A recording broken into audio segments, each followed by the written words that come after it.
তো আজকে কালো সরিষা দিয়ে মিষ্টি আলু তেলানি করব। কে কে খাইছেন এই মিষ্টি আলু তেলানি? যদি না খান অতি শীঘ্রই খেয়ে নেবেন, আলু সময় কিন্তু শেষ হয়ে যাচ্ছে। তো দেখতে থাকুন ভিডিওটি, আর আপনাদের সাথে আমি কিছু কথা বলি। তো একটা মেয়ে শ্বশুর বাড়িতে হয় হীরার টুকরা, আর পরের বাড়িতে হয় কাজের বুয়া। সারাদিন রান্নাবাড়ি করেন, কাজ করেন, পুরাটা সংসারের দায়িত্ব শুধু কাজের দায়িত্ব। আদর যত্ন, খাওয়া নেওয়া এগুলোর কোনো দায়িত্ব নাই, শুধু কাজের দায়িত্ব ওই মেয়েটার ওপর।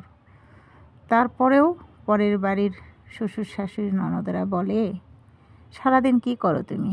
শুধু শুয়ে শুয়ে ঘুমাও। আর দিন শেষে স্বামী এসেও যদি বলে, কি করো তুমি সারাদিন, কি কাজ তোমার, তুমি এতটুকু দায়িত্ব পালন করতে পারবে না? তাহলে তখন মনটা আপনার কেমন